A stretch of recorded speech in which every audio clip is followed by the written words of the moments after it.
What's up, everybody? My name is Parasite. Welcome back to Challenging Celtic with Hearts. Today we have Hibernian in the first game of the Scottish Premiership season. We've gone through the transfer window. We've made some signings. We've made a few sales. We're still not quite done yet. There's still another player I'm looking to bring in, and I might still look for a couple more, but I'm pretty happy with my squad. I think we're good enough to compete with Celtic and Rangers this season a little bit more than we did last season. We were like 20 points behind them last season. I think we can have that at least, maybe be 10 points behind them. That's kind of what my goal is, just to slowly break down on that gap between us and Rangers and Celtic until we can finally overtake them. So hopefully we can pull back a little bit this season with the players I've signed. Before I get to the players I've signed, though, I'm going to go through the players that I did not sign. So these are some of the guys I targeted that I couldn't quite get. Ignore these names in green. I don't know why it shows all the players on loan here, but Mattia Perrin is the first one. A really good goalkeeper. He would have been great for us, but he wanted like 40K a week. He ended up settling on 31 with Brighton. We could not pay him that. The most we can pay is like 16K, and I don't even want to do that. So he didn't come in. There was no way we were affording him. But he was willing to listen to us, which I thought was interesting. Like, all of these guys were willing to talk to us. So we've got a little bit of a reputation. So Carl Zelania being another one, got released from Barcelona. Again, he ended up settling on 18.5, which is just barely more than we can pay, but he wanted like 25 to 30 when we tried to negotiate with him. But he would have been an amazing signing. He would have been our nailed-on deep line playmaker for the next 8 years. So I was pretty annoyed to miss out on Carl Zelania. He would have been perfect, but wasn't to be. Papashek Diop is another midfielder that I liked. Ended up going for 24.5K to Norwich. Again, can't afford that. He's not as good as Carl Zelania, but he's another solid deep line playmaker. Just all around midfielder. He's not specifically a deep line playmaker because he can do just about everything. But I'd been happy playing him as a deep line playmaker, but it just wasn't to be. Same for Fauzi Gulam. We had actually agreed a contract with him. Like, everything was agreed, ready to go through, but he chose QPR on 17K a week, which is more than we were willing to offer him, more than we did offer him. I can't remember exactly what our offer was. I'm thinking it's more around 12. So it makes sense he chose QPR on those wages. I wasn't really going to spend that much money on a 31-year-old anyways, so yeah. Zeka, a right back that can also play left back, another guy we were looking at. Pretty balanced player. Ended up going to Nottingham Forest. Again, we had agreed a contract with him. Again, closer to around 10K, I think. He ended up settling on 14 with Nottingham Forest, so we just got outbid by all these teams that we just can't compete with. One I really wanted was Ulysses Garcia, 26 years old, only on 11K a week at Swansea. I don't remember exactly what our contract offer was, but it was pretty close to that. But he just chose Swansea in the end, which is kind of understandable. Are they in the Premier League? No, they're in the Championship, so that's a little bit less understandable. But that was annoying to miss out on him. And another guy I missed out on, Nicola Muru. A lot of left backs. A lot of left backs that looked pretty good that we just barely missed out on. I mean, him, it wasn't even close. 28K a week at Stoke. Can't even compete. If only we had Celtic or Rangers money, I could build such a ridiculous team. If we had Celtic's money, I would be beating them this season. But we don't. We have Hearts money. And so that's what we have to deal with. Zeka, another signing that he was one of my favorite signings for as a deep line playmaker. Not as good as Carl Zelania, but another pretty good deep line playmaker. And he's affordable, 8.5K a week. He just chose Nimes over us, which is annoying. They're in League 2 even, so that's not good. They chose a League 2 team in France over a team in the Scottish Premiership. That says a lot about the Scottish Premiership. And finally, another Barcelona boy, Ricky Puig. We had agreed a loan deal with him. Everything was agreed. Wages, 10K. No other add-ons or anything like that. Everything was done, and then he failed to get a work permit. So we couldn't get Ricky Puig. That was really annoying. So many that we just barely missed out on. Kirill Eiding, this is a guy, he's currently on trial here, but he would have been a free signing, but he wanted like 25K a week. Actually, at first he wanted like 35K a week. We kept him at the club as a trialist for a while, and he lowered his wages to about 25K a week, just still way more than we can pay.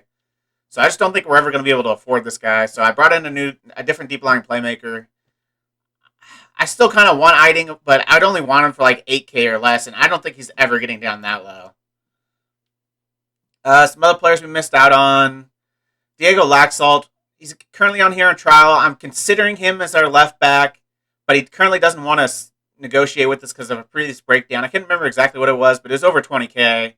So maybe his wages demands have dropped, but I'm targeting someone else right now, and it looks like the deal's going to get done. So I don't think Laxalt's going to be joining us. McCarthy, another guy that I thought would be a good backup goalkeeper. He just wanted too much money. If we approach to sign him now, he's only wanting to be a backup. But if we ask to suggest, he's lowered his wage demands quite a bit. It was like 12 to 15K last time I tried. Now it's only 5, but we have a new goalkeeper, so we don't need Alex McCarthy anymore. Pedro Obiang, another guy we'd agreed to deal with, and everything was good. Everything went through, and then he didn't get a work permit, so he was going to be our backup ball-winning midfielder, actually. Even though it says he's a deep-lying playmaker, he's actually a really good ball-winning midfielder as well. So I think he would have been really good, too. Not the best physically, 30 years old, but it was pretty cheap wages. We had to settle on somebody else, which isn't the worst thing. Another guy we missed out on as a ball-winning midfielder is Julian Baumgardlinger. He looks amazing as a ball-winning midfielder. It's like specifically only as a ball-winning midfielder. He looks amazing. But he wanted way too much money as well, so couldn't afford him. So saying that, let's look at some of the guys we did get. Go to our transfers. One guy we're looking to get right now is Sead Kolasinac, the former Arsenal and Schalke man. He's okay. For playing as a fullback on attack, my left side fullback is on attack. He's not the best for that role. He doesn't have great dribbling, great crossing, but he's very good defensively. And I think right now for where we're at, having defenders that are better defensively is pretty important because we conceded way too many goals last season. So I think our first thing we need to take advantage. Like, we've got good strikers. They can create everything on their own. We just need a good defensive back four that can stop conceding ridiculous amounts of goals. And I think Kolasinac could help us with that. I think his contract is like 11K a week, which is like the highest permanent contract on the team. But he's really good physically, really good work rate, really good defensively. I think he's just the best option that would actually agree to sign with us that was within our price range. So looks like he's going to be coming in to be our left back. These are some youngsters that we signed for like pennies, 63K, 57K, and nothing. They all have 5-star potential. He has 4.5 now. He was 5-star. Let's see. He has... Can I see his report? Yeah, he has 5-star potential. And Stefan Toth has 5-star potential. So some good potential youngsters that I got for super cheap. 2 from Sparta Prague. 16 and 17 years old. Yeah, just they came up on my scouting report. And for 60K... Why not? We have 3.55 million. I'm not going to be spending that kind of money, so yeah, I was happy to make those deals. And the one that's going out is Loic Damour. He's just not any good. So we're getting like 30K for him or something like that. He pays for half of my Wonder Kid. 1.5-star current ability. He's terrible. He's played terribly. We've got a new ball-winning midfielder in, so we don't need him anymore. So he's gone. Players we have signed, though, starting with our biggest signing, 700K, raising to 1.5 million. Ivan Ceranic from Dynamo Zagreb. He's going to be our new right-sided inverted winger. He's 19 years old. He's got better physicals than John Torrell. Not quite as good as a passer, but he's still a good passer. Good dribbler, good first touch, good crossing, really good flair. He's lacking a few areas mentally, but at 19 you would expect that. I think he's really good. I think he could be 4.5-star potential. It was 5 again, but now he's down to 4.5 stars. I still think he's a good signing for us. Hopefully he can be a lot better than John Torrell was. One of our biggest signings is Musa Wage from Barcelona. Like, that's a serious name that we got on loan from Barcelona. We paid him big money to do it, though. 15K a week is what we're paying for his wages. Like, I had a lot of wage room to work with, and I could not find fullbacks to save my life that would actually agree to sign with us. So when he actually agreed to his contract and agreed to the loan deal and didn't fail his work permit, I just couldn't say no. Amazing physicals. Again, like, this is the right side is supposed to be the more defensive player, which he's probably the more attacking. So I might switch it up a little bit. Just switch the sides in terms of being attacking. Put my left wing back as the defender. Put my right wing back as the fullback on attack. because he's better going forward than Kolasinac is. So I think I'll change things up a little bit. Lewis Bates or Bate, I don't know exactly how you pronounce it. I'm assuming it's Bate because I think he's English. From Chelsea on loan. He's my dude, deep line playmaker. 16 passing, 15 vision. He's got good work rate, technique, teamwork. He's off the ball isn't great, but most of his mentals are very good. Good first touch. He's really good physically too. So he was just the best option that I could get, really. I think he's better than Carol Eiting, and he's cheaper than Carol Eiting. And it is only on loan, but I couldn't find anything better that would actually agree to join us. So he's come in to be our new deep line playmaker. Philip Cohn is 1.8K, an absolute bargain as our new starting goalkeeper. 15 reflexes, 15 one-on-ones. He's a great shot stopper, 6'3", 13 agility. His anticipation's a little bit low, which is another area that I kind of look at in terms of goalkeepers. So is his communication.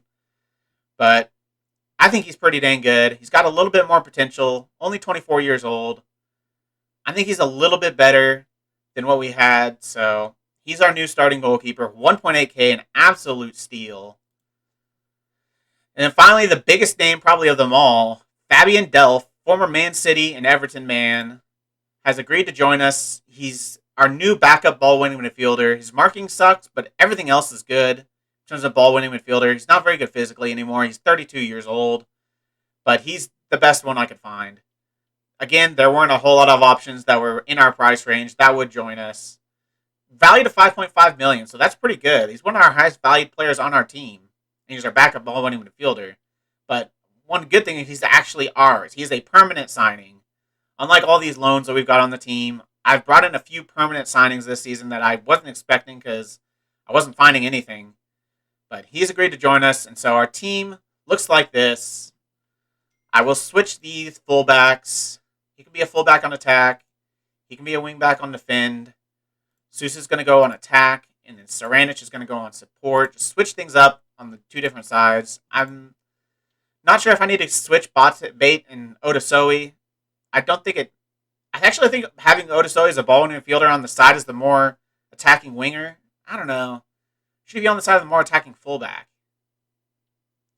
We'll play a few games. If I notice we're really conceding down this right-hand flank, I'll move Odasoe over and move Bate over. But our starting lineup, Marcos Leonardo and Daniel Lundulu as their starting strikers. Sousa on the left, Ceranic on the right, Bate or Bate and Odasoe at center midfield, two loanee center midfielders, two loanee strikers. But back line, other than Wage, is completely ours. Left back is going to be Fabian Delph for this game because we still have to wait on the contract with said Kolasinac. I just got it done like today, so because he wasn't willing to talk to me for a while. So Delph is going to start at left back this game. We don't really have a backup left back that's fit because where is he? Stephen Kingsley is still injured for another 12 days to 3 weeks. So I might need to bring in another left back, but maybe Delph can just, fill the job there. Like Herring can be a backup ball-winning midfielder. Where is he? Pescu can play ball-winning midfielder, I believe, a little bit. And his lack of amazing physicals kind of works there too. So we've got options in that spot. So Delph can play left back for us. Sutar and Knight, our starting center back partnership from last year, going to be starting our center back partnership this year. Wage at right back. Cone as our starting goalkeeper. I was going with Allsop until I found Cone. I just think he's better. So he takes the starting job. Our bench is Halkett. Michael Smith is a backup right back / left back. Herring is currently our backup ball winner. Irving is our backup playmaker. Torrell on the right. Jamie Walker on the left is another player I might look to improve on the bench. And another player we signed that wasn't on there is Jamal Musiala on loan from Bayern Munich, our backup striker. I think he's solid. I know in real life he's like one of the highest potential youngsters in the world. He's been getting starts for Bayern Munich and playing very well.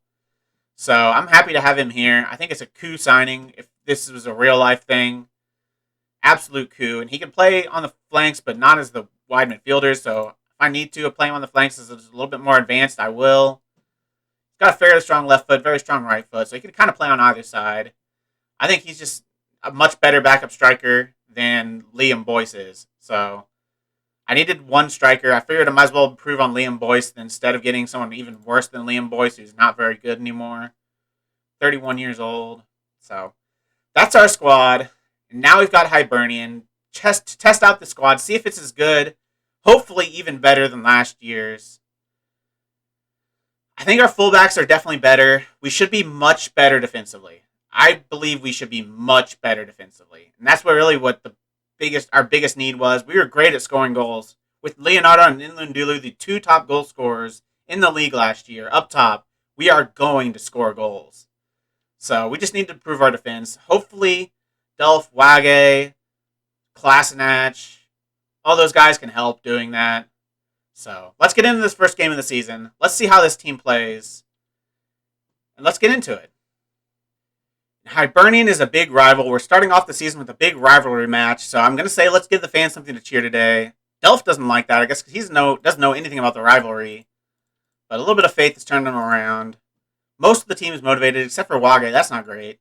New signing, a little bit nervous. Still a youngster, so not to be fully underestimated. But Ryan, it's Derby Day. How much do you look forward to taking on your local rivals? It's always a tremendous occasion, and the atmosphere is something to behold. Hopefully we can harness the energy and intensity of the day and send the fans home happy. What are your thoughts on Edinburgh Derby against Hibernian to kick off your season?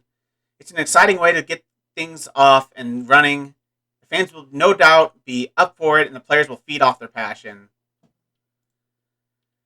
We are in the burgundy, I guess you want to call it. They are in their green kit. I think we beat them every single time we played them last year. So we've got a good record against Hibernian. Hopefully we can continue that this season. Oh, as a first attack is a header off the crossbar.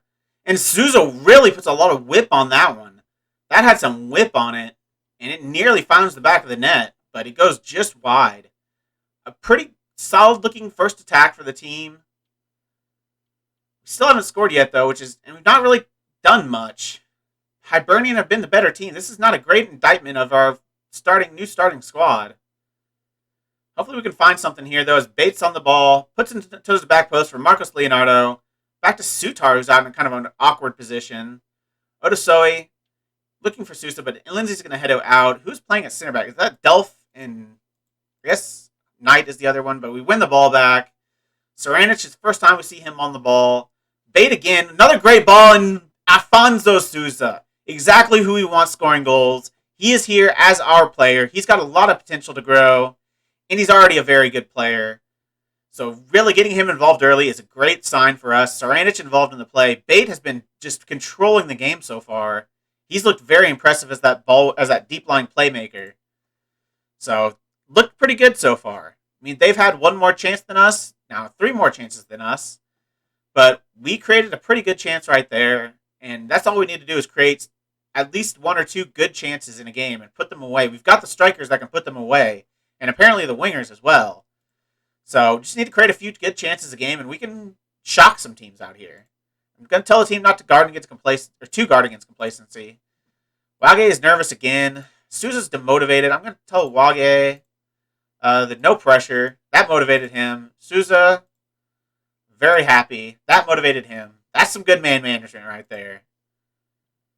Let's get into the second half. Hopefully a little bit more impressive. Like, it is away from home, but I expect it to be a little bit more dominant than this. We played them very well last season. That's nervously cleared by Bate. I'm going to keep calling him Bate every time because of Bate Borisov. But as Marcos Leonardo crashes one off the crossbar.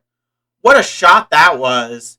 Nearly hits the crossbar and goes across the line, but not quite. As Odasoy, that is one of the worst injuries we could have had. What do I do now? Do I move Delph to ball into midfielder and bring in Michael Smith as left back? Or do I keep Delph at left back and bring in Peter Herring? Those are my 2 options. I think since we have the lead and we don't need the long throws of Michael Smith and we know he's a sieve defensively, I'm going to bring Peter Herring on as the ball-winning midfielder. That could be a big miss, though. What kind of injury is it? Foot. That's not good. You never want a bad foot injury for any sort of footballer. And he played well today, too. That's really disappointing. Odasoy is probably our, 3rd or 4th best player. Marcos Leonardo and Inland Dulu have to be our top 2 players. Sousa's probably our 3rd best or 4th best. It's between Sousa for that 3rd spot. Sousa and Odasoe. So he's a very important player to us. To lose him is a big blow. Hopefully some other players can step up. Hopefully once we get all our players back at left back, Kingsley back from fitness, and Klasnach back. Hopefully, we're not back, but hopefully he signs. And we can play Delph there, and we won't really miss too much. Delph, I think, is a solid backup to have. He's much better than what we had last year. Inland Dulu's actually had a very poor game today. And we're on the 73rd minute. What do I do here? Do I bring on another center back? Or do I bring on a defensive midfielder? Even though we don't really have room for one, I can bring Irving in and move Herring. Have Herring as that defensive midfielder in like a 4-1-4-1. Musiala can always come in if they score. Inland Dulu's not had his best game. I could go to a 5 at the back and go like a 5-4-1. But I don't think I want to go that defensive just yet. I'm going to bring in Andy Irving. Bate can play more as a essential midfielder on support. Actually, I want to keep him as the deep line playmaker. Irving, you can change your role. Says he can play box to box. Let's look at his abilities. 12 work rate, 12 stamina. He can manage as a box to box midfielder. Let's play him there. Let's start wasting a little bit of time. Let's make those changes. And we get a highlight immediately before the changes are made, I think. Sousa whipping the ball in. I've been a perfect time for Inland Dulu to score. Herring picks the ball up. Don't lose it here. That'd be a terrible place to lose the ball because we don't have many bin back. As Sousa gets on the end of it. Across from Marcos Leonardo. And that seals the game. Marcos Leonardo with his first goal of the season. Of course, it's Marcos Leonardo. The goal-scoring maestro that's only on like hundreds of dollars per week. An absolute steal he is. The best loan signing I may have ever done. He's so good. And he puts us 2-0 up. That should be game over. We really dominated the second half. Sousa's tired. It's worth giving him a rest. Let's bring on Jamie Walker. Give him a little bit of game time. He needs to get some match sharpness up. Ceranic hasn't had the debut to be super ecstatic about. 6.6 average rating. Same for Bate, but I think Bate's been really good, so I'm not going to knock him at all. We already made all 3 subs. That's right, because we had to make the defensive sub. So yeah, those are all of our subs. Let's see this game out. I'm going to praise the team. That should make them pretty happy, and it does. And we're going to see this game out with pretty even stats, really. They pulled back quite a few shots there at the very end of the game. They were on 5 for a while, as they actually pull a goal back in almost the complete death. There's 10 seconds left of normal time, or left of extra time.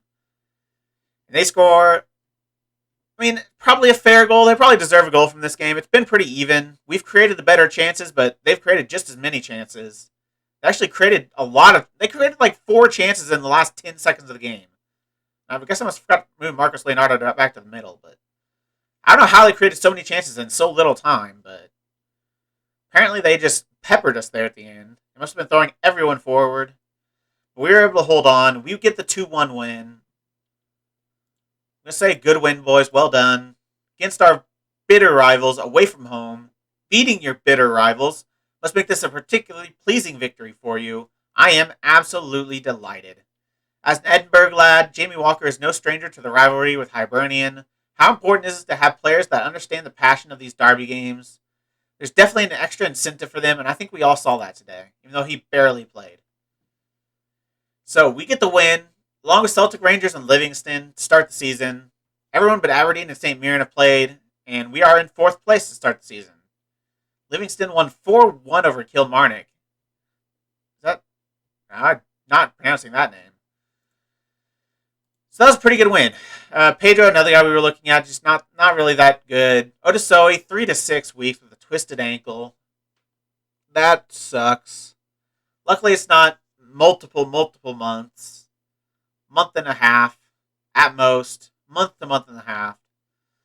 We can get by. Hopefully, Klasnach signs for our next game. That'd be nice. Sousa, as the key man, 7.7 distance miles per distance covered, 4 key passes. Your passing was a joy to behold, as was your goal and an assist. So Sousa had a fantastic game. Next up, we have Europa League. The Europa League Path third qualifying round. We are playing either FC Copenhagen or Kukuriki.